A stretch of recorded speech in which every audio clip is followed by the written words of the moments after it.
security sector was caught off guard by the intensity, the anger of the Kenyan people.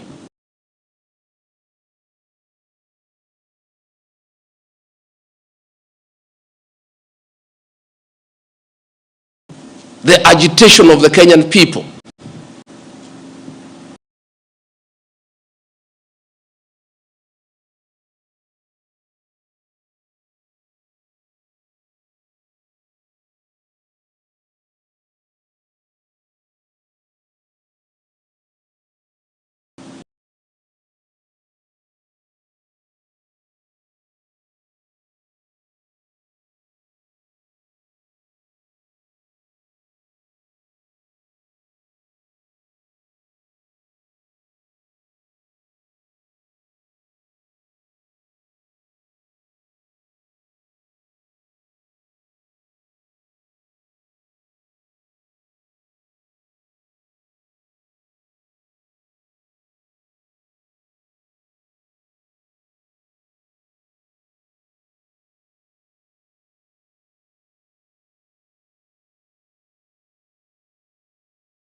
Way through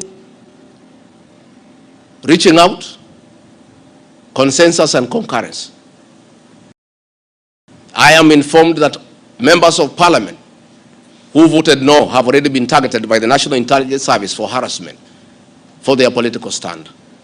This is a promise the President and I gave to the people of Kenya, that never again shall we use the criminal justice system to manage politics. I want to say that the President and I gave a categorical promise to the people of Kenya that the issue of abductions and extrajudicial killings will never happen again. Sadly, this is back. It is unbelievable that the son of the Honorable Attorney General of Kenya, Justin Bidan Muturi, was abducted at night in a commando style by officers of the National Intelligence Service and held incommunicado for 18 hours. Yet, that is the Honorable Attorney General of the Republic of Kenya. What will happen to other Kenyans? I want to ask our law enforcement agencies to dignify the President and I before the people of Kenya and not backtrack on the promises we made to the people of Kenya, that we shall never again use the criminal justice system to manage politics.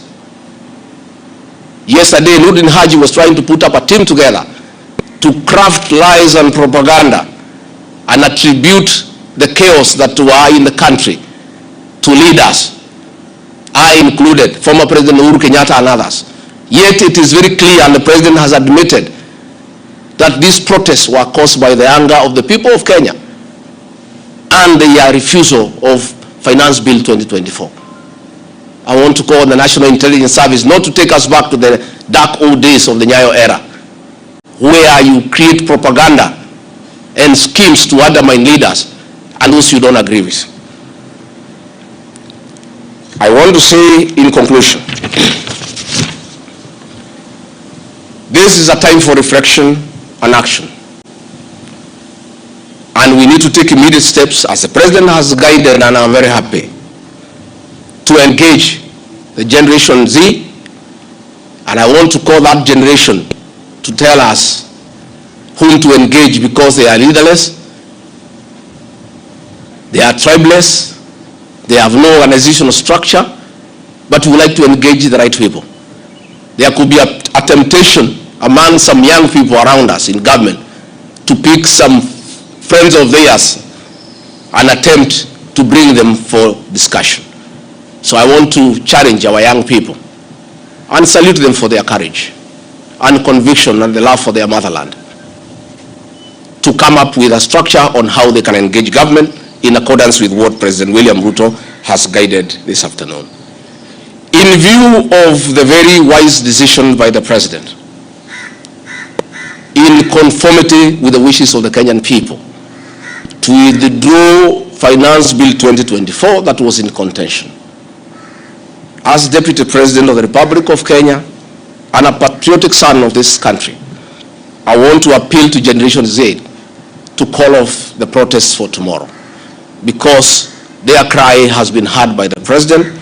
The President has accepted that there was an issue, there was a disconnect, and the President has done the right thing. And I think it's only fair that we call off the protest so that we don't have further loss of lives and destruction of property. It's an appeal that I've made as a father, as a parent, to our young children. We love you, we respect you. Please, I beseech you as your father, now that the President has given in and accepted to go with the wishes of the Kenyan people, please, my sons and daughters, I plead with you to save lives, to save bloodshed, to save loss of property and lives. My sons, my daughters, please make an announcement this evening and call off the protest. And then we can begin the process of truthful engagement with the Kenyan people. We can begin an honest conversation on how to work on our country. Finally, I want to ask the President and our government to consider a plan on how to help those families that lost their livelihoods as a result of lack of proper advice by the National Intelligence Service. All these things happened because of government failure.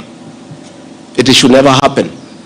Let us see how to compensate those families, those who are dead. We help those who are in hospital with bills, and we help to bury them. Again, I want to ask Kenyans not to punish members of parliament for the stand that they took. A government is formed by a political party. Once a government has a program in parliament and decides it is good for the people, members of parliament from that party must toe the line. I don't want you to punish our members of parliament. They just did what is right in terms of our political formation. Allow them to be. Allow them to support their government, because that's why they were elected as members of the government party. Let us not harass them. Let us not abuse them. Let us not attack their properties. They were just doing what the government wanted.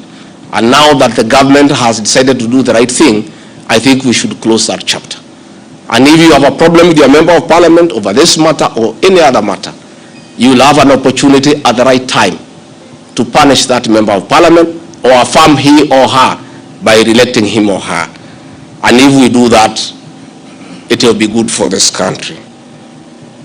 Finally, I also want to ask the President to consider the issues of the demolitions of houses along Nairobi River.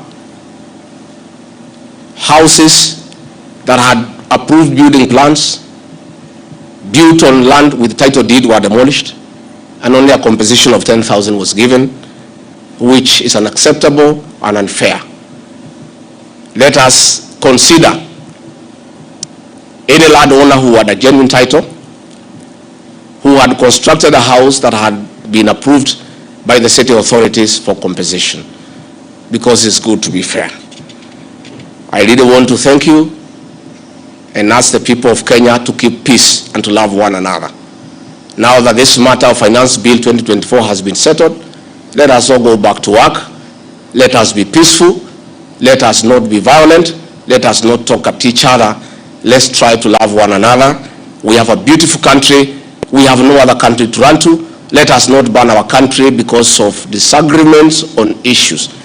And I know as long as we keep on talking to each other, this country is going to places. As Deputy President and Principal Assistant to President William Ruto, again I want to affirm to the people of Kenya that I will continue helping the President to discharge his duties in the management of the affairs of this country. I'll continue giving him proper and sound advice based on honesty and truth, because I'm the only Kenyan who took the Bible in Kasarani and swore before God and before man to advise President William Ruto.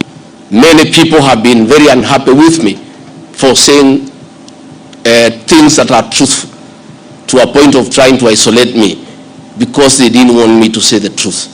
But I'll keep on saying the truth. I'll keep on being truthful and honest, because that is what the people of Kenya expect me to do. Thank you very much and good evening. Asante sana. Tumeshukuru sana. Thank you.